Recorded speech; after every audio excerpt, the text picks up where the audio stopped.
नमस्कार दोस्तों, मैं Dharmendra Verma online study with DK में आपका बहुत बहुत स्वागत करता हूं। यहां पर 2-4 दिन से मेरा गला ख़राब था, इसलिए मैं वीडियो नहीं बना पा रहा था। अब आपको डेली यहां पर यूपी टेट के प्रैक्टिस सेट मिलेंगे।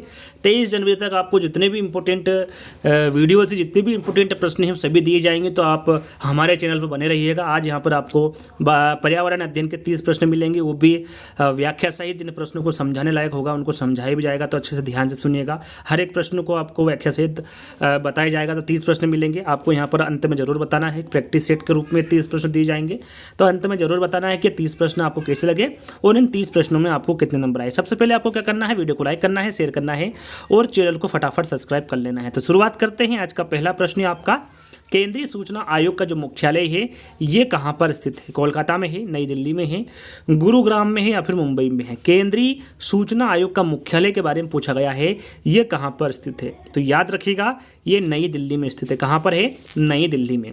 अब बात करें इसकी स्थापना की, कि इसकी स्थापना कब हुई थी? तो इसकी स्थापना हुई थी 12 अक्टूबर 2005 में। कब हुई थी? 12 अक्टूबर 2005 में इसकी स्थापना हुई थी। बात करें इनके अध्यक्ष की, कि वर्तमान में अभी हाल ही में वर्तमान में पूछा जाए कि केंद्रीय सूचना आयोग के अध्यक्ष कौन है वर्तमान में, तो आपको पता होना चाहिए यशवर्धन कुमार सिन्हा। कौन है? यशवर्धन कुमार सिन्हा, ये वर्तमान अध्यक्ष है। यदि इनके बारे में पूछे कि इन्होंने पद ग्रहण कब किया था, तो इन्होंने जो पद ग्रहण किया था वो 31 अक्टूबर 2020 को किया था। कब किया था? 31 अक्टूबर 2020 को। अब बात आती है कि पूछ लिया जाता है कि केंद्रीय सूचना आयोग के जो अध्यक्ष थे, यानी कि प्रथम अध्यक्ष, पहली बार अध्यक्ष कौन बने थे, इसके बारे में यदि पूछा जाए तो आपको पता होना चाहिए वजाहत हबीबुल्लाह। हबीबुल्लाह, वजाहत हबीबुल्लाह, याद रखना आपको। हबीबुल्लाह, यहाँ पर ये हाथों से लिखना पड़ रहा है इसलिए सही से लिख नहीं पा रहा हूँ। हबीबुल्लाह आपको याद रखना है, वजाहत हबीबुल्लाह, ये देश के पहले अध्यक्ष थे केंद्रीय सूचना आयोग के। यदि पूछा जाए आपसे कि महिला पहली कौन थी अध्यक्ष, तो आपको पता होना चाहिए दीपक संधू थी। कौन थी? दीपक संधू। इन्होंने जो पद ग्रहण किया था वो कब किया था? तो इन्होंने जो पद ग्रहण किया था ये 5 सितंबर 2013 को किया था। याद रखिएगा, यदि महिला के बारे में पूछे तो वो दीपक संधू थी, और यदि व्यक्ति के बारे में पूछे तो वो वजाहत हबीबुल्लाह थे। और वर्तमान में कौन है केंद्रीय सूचना आयोग के अध्यक्ष? तो वो है यशवर्धन कुमार सिन्हा। चलिए अब बात करते हैं दूसरे प्रश्न की। ब्राउन पेपर किसे कहा जाता है? जो ब्राउन पेपर है ये किसे कहा जाता है? जूट को कहा जाता है, कपास को कहा जाता है, चाय को कहा जाता है या फिर रबड़ को कहा जाता है? तो ब्राउन पेपर के बारे में पूछा गया है तो हमेशा याद रखिएगा ये जूट को कहा जाता है। किसको कहा जाता है? ब्राउन पेपर जूट को कहा जाता है। आपसे पूछा जाए कि सफ़ेद सोना किसे कहा जाता है, तो याद रखिएगा जो सफ़ेद सोना है ये कपास को कहा जाता है। आपसे पूछा जाए कि हरा सोना किसे कहा जाता है, तो आपको याद रखना है चाय को कहा जाता है। सफ़ेद सोना कपास को कहा जाता है, हरा सोना चाय को कहा जाता है और ब्राउन पेपर जूट को कहा जाता है। तो इन तीनों के बारे में आपको पता होना चाहिए।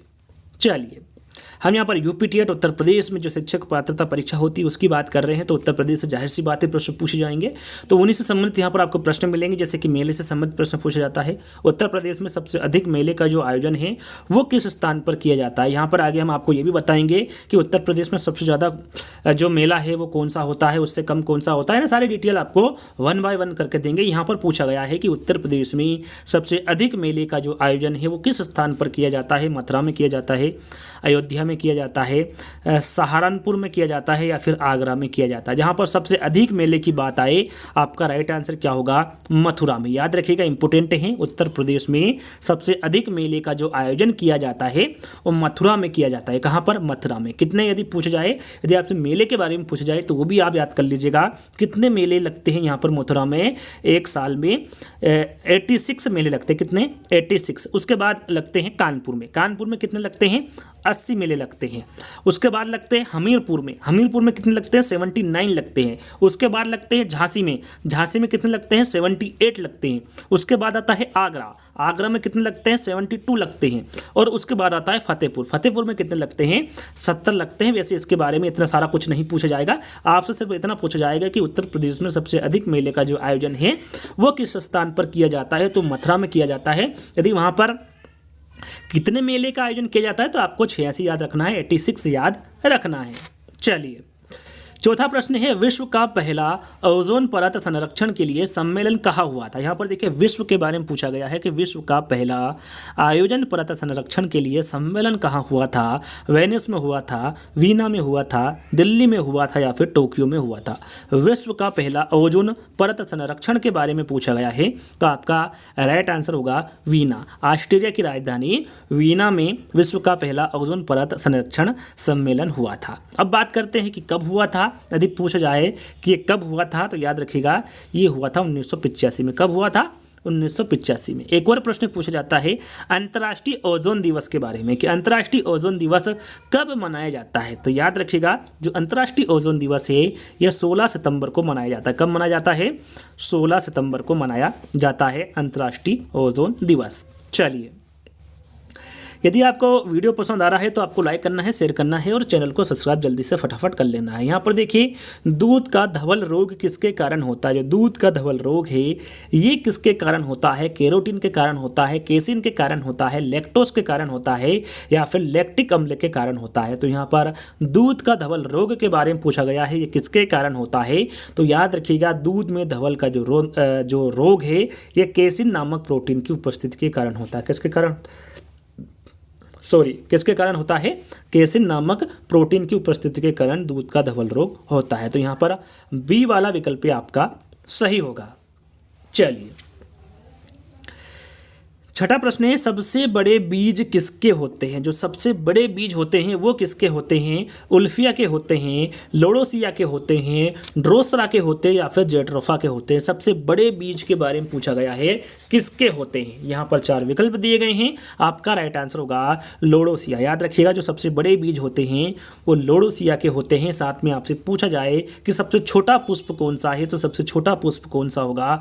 उल्फिया होगा। और सबसे बड़ा बीज कौन सा होगा? लोडोसिया होगा। यहाँ पर बी वाला विकल्प आपका सही होगा। चलिए, रुधिर दाब मापने के लिए किसका प्रयोग किया जाता है? बैरोमीटर का, स्टेथोस्कोप का, सिस्मोग्राफ का या फिर स्पिगोमेनोमीटर का। किसका प्रयोग किया जाता है रुधिर दाब मापने के लिए पूछा गया है। आपका राइट आंसर होगा स्पिगोमेनोमीटर का जो उपयोग है ये रुधिर दाब मापने के लिए किया जाता है। यहाँ पर बैरोमीटर की हम बात करें तो बैरोमीटर का जो उपयोग है ये वायुदाब को मापने वाला यंत्र होता है बैरोमीटर। स्टेथोस्कोप की बात करें तो ये हृदय व फेफड़ों की गति का अध्ययन हेतु इसका उपयोग किया जाता है। यहाँ पर सिस्मोग्राफ की हम बात करें तो जो भूकंप ग्राफ की तीव्रता मापी जाती है सिस्मोग्राफ से। तो इन चारों के बारे में आपको पता होना चाहिए। चलिए, यहाँ पर आंसर क्या होगा? आपका 4th वाला होगा। चलिए, 8वां प्रश्न है पठारी महाद्वीप किसे कहा जाता है? एशिया को कहा जाता है, अफ्रीका को कहा जाता है, यूरोप को कहा जाता है या फिर ऑस्ट्रेलिया को कहा जाता है। पठारी महाद्वीप किसे कहा जाता है? तो याद रखिएगा ये अफ्रीका को कहा जाता है। पठारी महाद्वीप किसे कहा जाता है? अफ्रीका को कहा जाता है। या फिर आपसे पूछा जाए कि भविष्य का महाद्वीप किसे कहा जाता है तो वो भी अफ्रीका को ही कहा जाता है। तो यहाँ पर बी वाला विकल्प आपका सही होगा।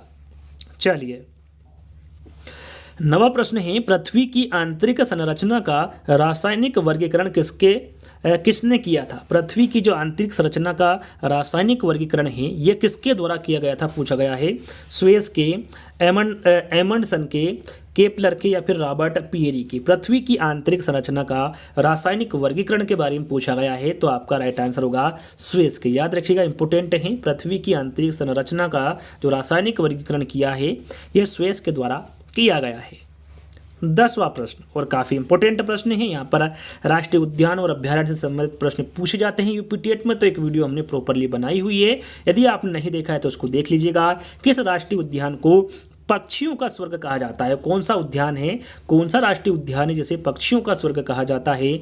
जिम कॉर्बेट राष्ट्रीय उद्यान है, केवलादेव घाना राष्ट्रीय उद्यान है, नंदा देवी राष्ट्रीय उद्यान है या फिर इनमें से कोई नहीं? तो यहाँ पर आपका राइट आंसर क्या होगा?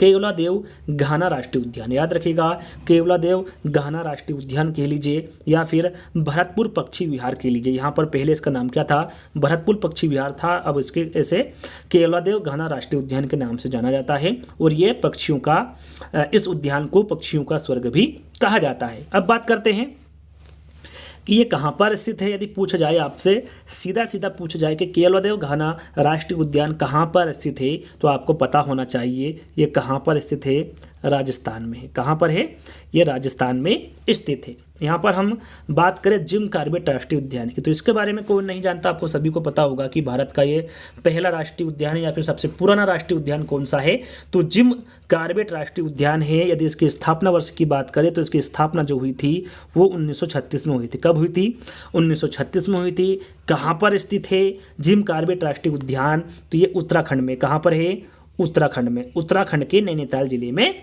स्थित है। अब बात करते हैं, यदि इसमें एक और प्रश्न पूछा जाता है, जो जिम कॉर्बेट राष्ट्रीय उद्यान है इसका पुराना नाम क्या है। देखिए पुराना नाम भी पूछा जाता है एग्जाम में, तो आपको पता होना चाहिए जिम कॉर्बेट राष्ट्रीय उद्यान का पुराना नाम हैली नेशनल पार्क है। तो इनके बारे में आपको छोटी मोटी जानकारी होना चाहिए। बात करें नंदा देवी राष्ट्रीय उद्यान की, तो नंदा देवी राष्ट्रीय उद्यान ये कहाँ पर स्थित है, तो याद रखिएगा जिम कॉर्बेट राष्ट्रीय उद्यान, नंदा देवी राष्ट्रीय उद्यान दोनों ही उत्तराखंड राज्य में स्थित है। इसकी स्थापना कब हुई थी, तो इसकी जो स्थापना हुई थी ये 1986 में, यानी कि 1986 में नन्दा देवी राष्ट्रीय उद्यान की स्थापना हुई थी। चलिए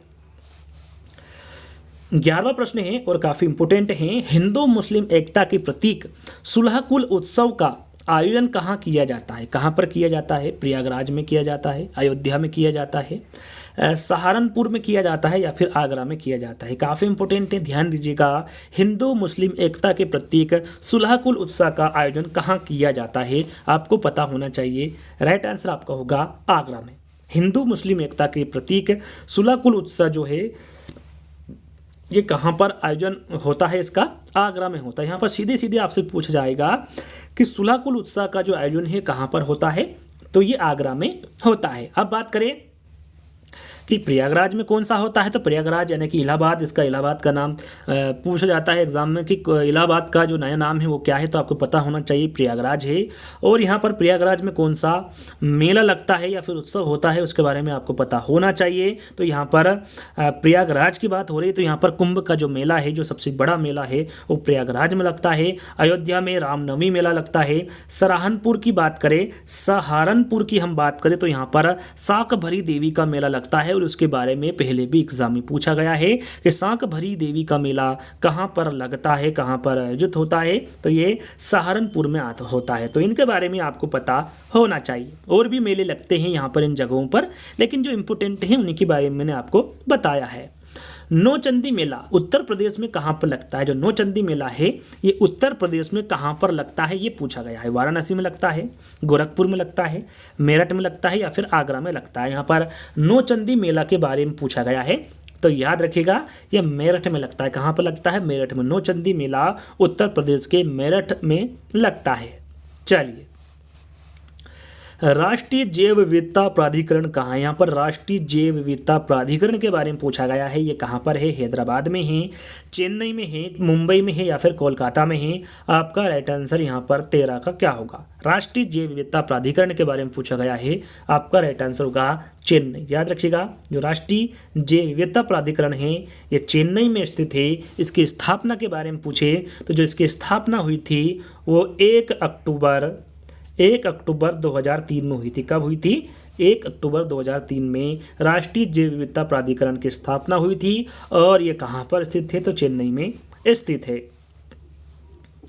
एक जनपद एक उत्पाद शिखर सम्मेलन का जो आयोजन है ये कहाँ किया गया था, किसके द्वारा किया गया था, कब किया गया था, इन सभी के बारे में आपको जानकारी होना चाहिए। प्रयागराज में हुआ था, गोरखपुर में हुआ था, लखनऊ में हुआ था या फिर मेरठ में हुआ था। सबसे पहले आपको पता होना चाहिए कि जो एक जनपद एक उत्पाद शिखर सम्मेलन है ये उत्तर प्रदेश में इसका आयोजन हुआ था। अब उत्तर प्रदेश में कहाँ हुआ था इसके बारे में भी आपको जानकारी होना चाहिए। तो याद रखिएगा कहाँ पर हुआ था, लखनऊ में हुआ था। इसका शुभारंभ कब हुआ था, तो इसका जो शुभारंभ है ये 10 अगस्त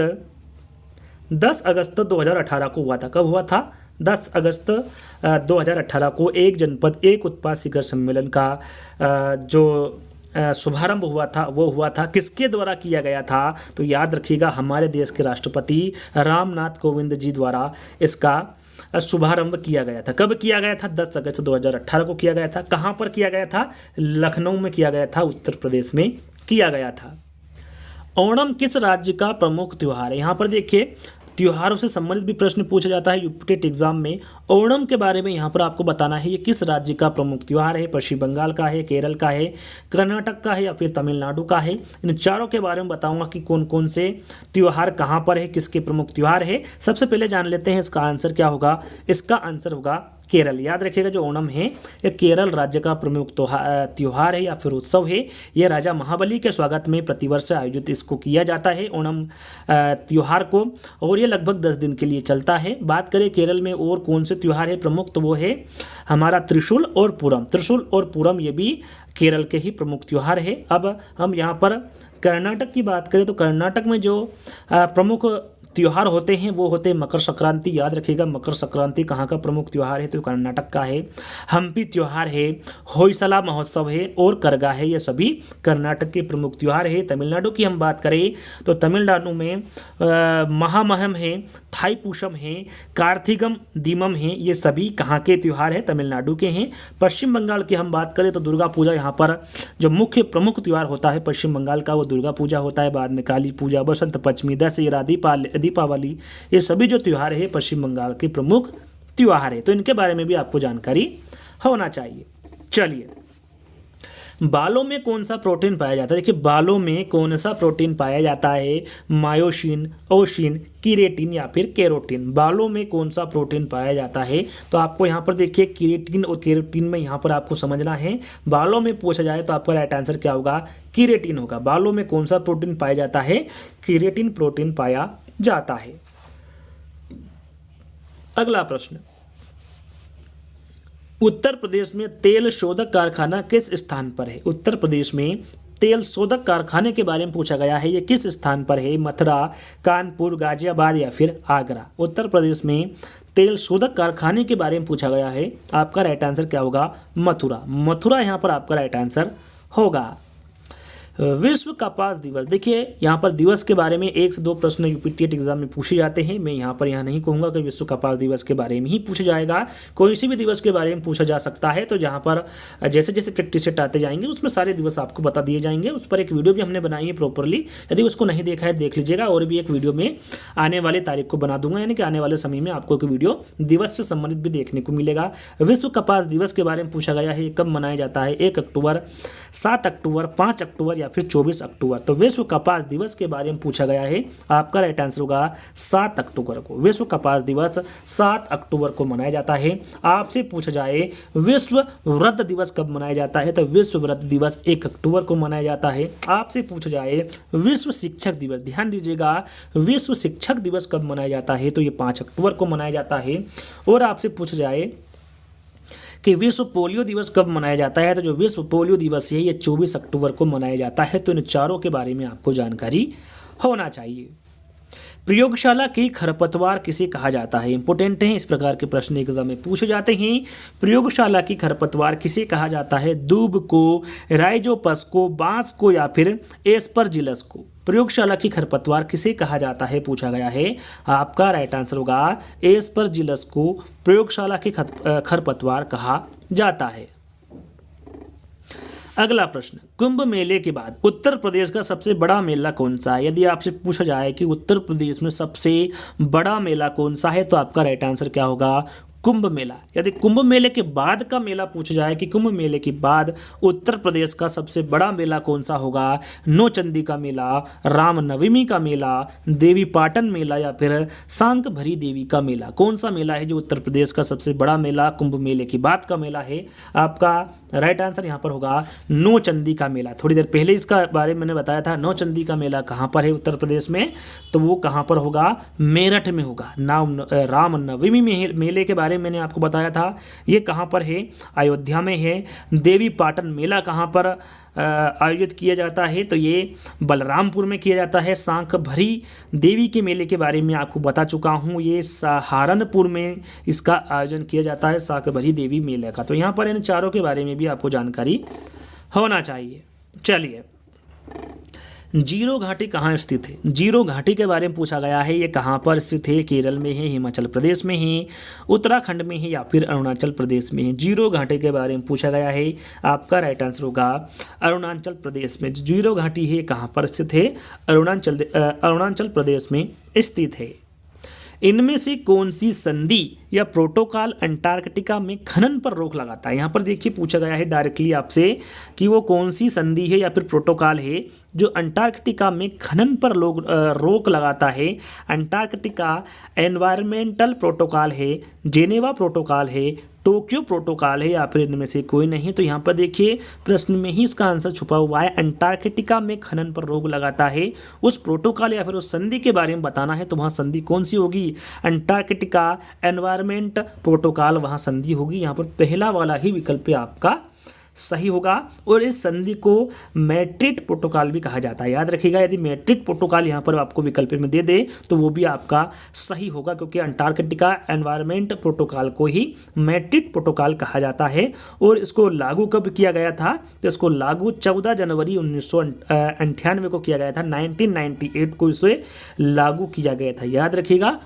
आगे बढ़ते हैं, अगला प्रश्न है जो सिगरेट पीते हैं उसमें जो निकलने वाला धुआं है वो मुख्य प्रदूषक कौन सा है। ऑक्सीजन है, कार्बन मोनोऑक्साइड है, नाइट्रोजन है या फिर कार्बन डाइऑक्साइड है। सिगरेट से निकलने वाले धुएं के बारे में पूछा गया है, वो कौन सा धुआं है या फिर मुख्य प्रदूषक है।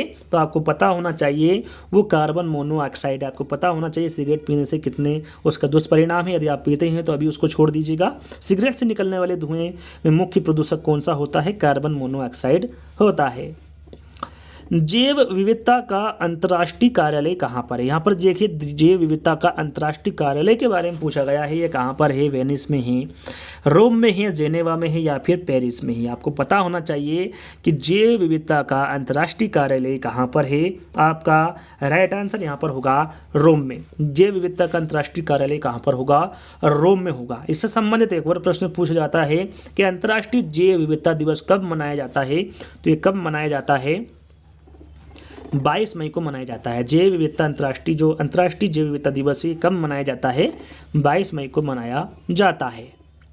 ध्वनि संरक्षण अधिनियम कब पारित हुआ। ध्वनि संरक्षण अधिनियम के बारे में पूछा गया है, ये कब पारित हुआ था, 1974 में, 81 में, 86 में या फिर 2000 में। तो यहाँ पर ध्वनि संरक्षण के बारे में पूछा गया है, तो ये कब पारित हुआ था। तो याद रखिएगा ये 14 फरवरी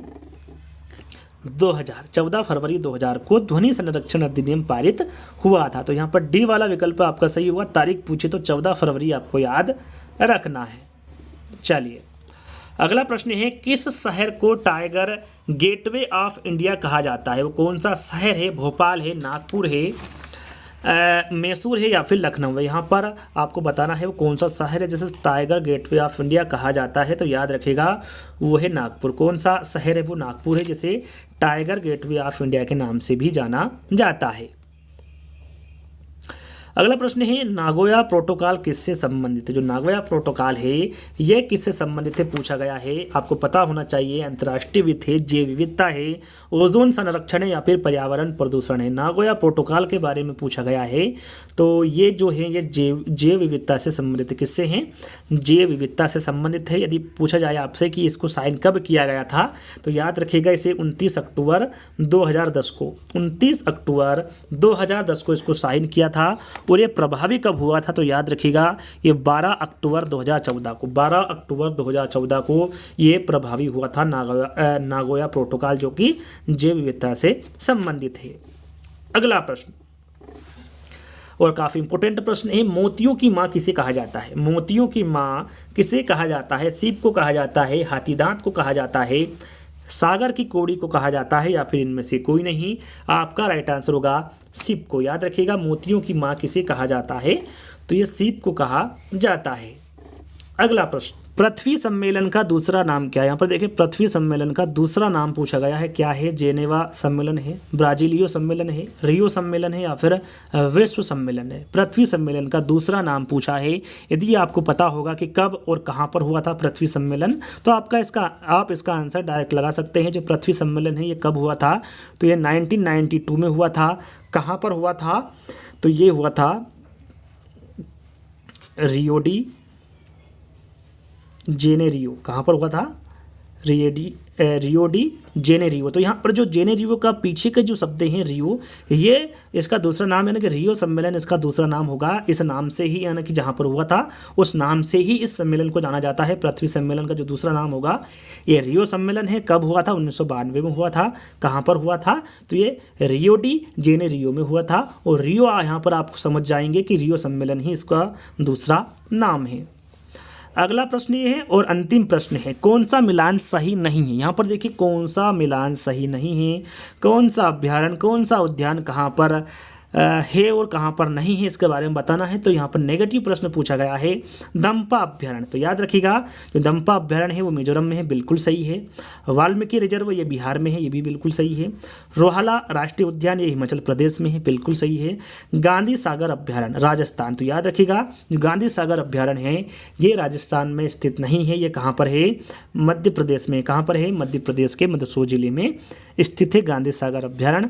और यही पूछा गया था कि कौन सा मिलान सही नहीं है। तो राइट आंसर आपका क्या होगा? यहाँ पर फोर्थ वाला होगा। कहाँ पर है ये आपको पता होना चाहिए। तो मध्य प्रदेश के मंदसौर जिले में स्थित है। तो मुझे जहाँ तक मुझे लगता है कि आप यदि 30वें प्रश्न तक आ गए होंगे तो आपको सभी को वीडियो पसंद आया होगा। यदि आपने अभी तक भी लाइक नहीं किया है तो वीडियो को लाइक करना है, वीडियो को आपके सभी ग्रुप में शेयर करना है और चैनल को सभी को सब्सक्राइब कर लेना है यदि ऐसे ही आपको इंटरेस्टिंग वीडियो चाहिए। तो जल्दी ही दोस्तों एक नई प्रैक्टिस सेट के रूप में मिलेंगे। जब तक के लिए धन्यवाद। जय हिंद।